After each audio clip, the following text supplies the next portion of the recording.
एक जेलस का भाव सामने हो और एक अनकंडीशनल लव का भाव सामने हो तो कौन सा चुनोगे? It's very simple. अगर कभी तो क्रोध का भाव चुन लिया, कभी प्रेम का भाव चुन लिया, कभी जेलस का भाव चुन लिया, तो वो सम्यक नहीं हुआ। क्योंकि शिव योग कहता है कि हर भाव से एक एनर्जी पैदा होती है।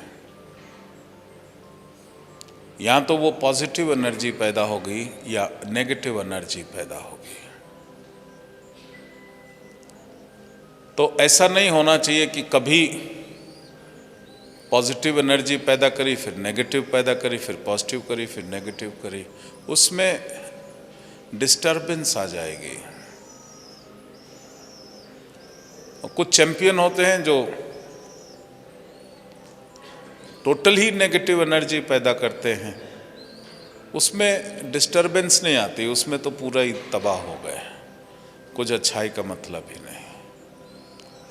सम्यक भाव का मतलब जो तुमको चाहिए वो भाव तुमने हमेशा अपने भीतर उसको पैदा करना है।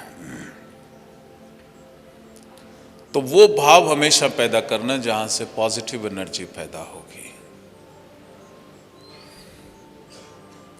अब कोई भी घटना घटित हो रही है, उससे जो रिएक्शन होना है, यहाँ तो क्रोध का रिएक्शन हो या शांति का रिएक्शन हो, क्योंकि रिएक्ट करना तुम्हारे हाथ में है, घटना का घटित होना तुम्हारे हाथ में उस क्षण नहीं है। हालांकि घटना भी तुम ही क्रिएट करते हो, but the creation has been done in the past. लेकिन उसका जो रिएक्शन है वो तुम्हारे हाथ में है। तो कोई घटना घटित हुई, अब तुम्हारी चॉइस है।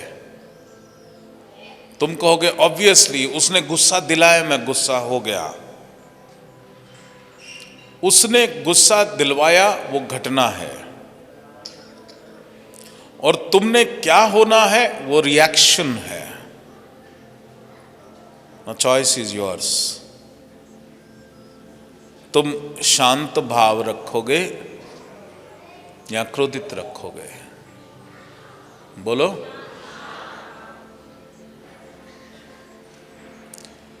किसी व्यक्ति को देख करके, उसके एक्शन को देख करके एक रिएक्शन पैदा होना है।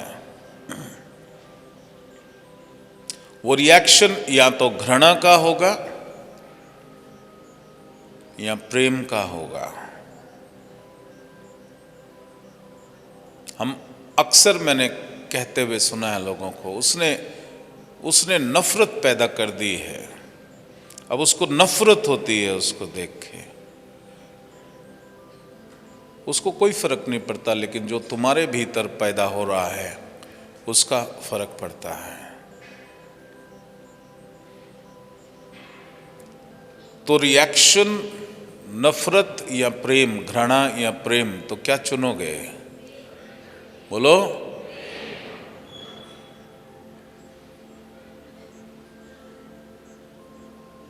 जेलस या अनकंडीशनल लव? दूसरा आदमी आगे बढ़ गया तो उसमें भी अनकंडीशनल लव कि चलो अच्छा है, भगवान भला करे।